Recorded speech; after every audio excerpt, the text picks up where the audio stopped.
I'm Bonnie Crater, I'm CEO of Full Circle Insights. Today's video is, what's the difference between funnel metrics and attribution?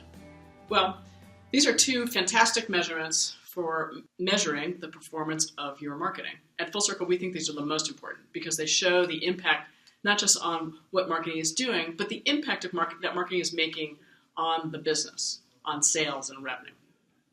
Okay, let's start with funnel metrics. Funnel metrics are really important because they tell you how your business is operating. And in previous videos, I've gone through this. The leads come in the top, the deals come out the bottom. You can measure these 5 stages: inquiry, MQL, SAL, SQL, and close. And you can measure the volume and the velocity and the conversion rates through the funnel. Now, what you can do with these metrics is you can measure them over time and see trending. And this is the really important thing. So there's 2 types of measurements. There's point-in-time measurements, so you can see what's happening now. And then there's trending, or what's been happening over time. So in particular, for example, I'll just take an example of a trend. So say you're measuring MQLs, right? Marketing qualified leads, and you see that trend is going up.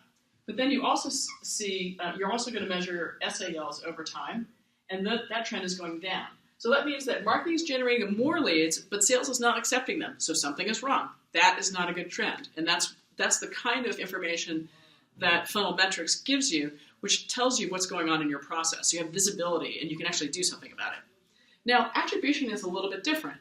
Attribution is a way of taking all of your sales and dividing those sales up in a logical way so that the dollar amounts get distributed across all the campaigns that contributed to your sales. And there's a lot of different ways of doing it. The most sophisticated and relatively easy way is to do multi-touch type of attribution, especially when you can apply weights to different characteristics of your campaigns. What happens with multi-touch is that you can put a weight on different attributes like time that the response happened. So did the response happen early in the sales cycle or late in the sales cycle? You can put weights on different campaign types. Perhaps conferences are really, really important to your company, or perhaps email marketing is fundamental and seems to drive the most revenue. But you can put weights on campaign type. You can put weights by campaign by industry, or by profile of the respondent. So maybe they work for a big company or a small company. So all of these types of attributes can be calculated into your campaign attribution metrics, and you can get a really good picture of what's really happening with your marketing, what's really influencing your marketing. Sometimes and oftentimes you'll end up with a chart that looks like this.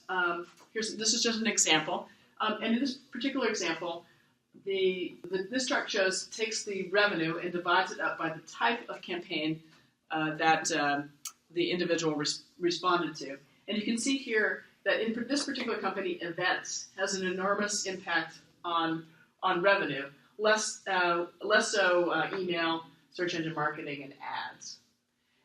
You can also measure campaign influence based on industry, and here's a sample pie chart as well. So you can see here that the influence is relatively well distributed between finance, technology, and manufacturing industries.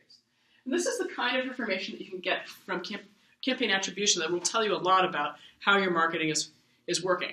It's different than the process information that you get from funnel metrics, and more about the kinds of influence and the impact that particular campaigns have on your revenue. Now, if you have more questions about this, you can find a lot more information on our website at www.fullcircleinsights.com. Thanks for listening.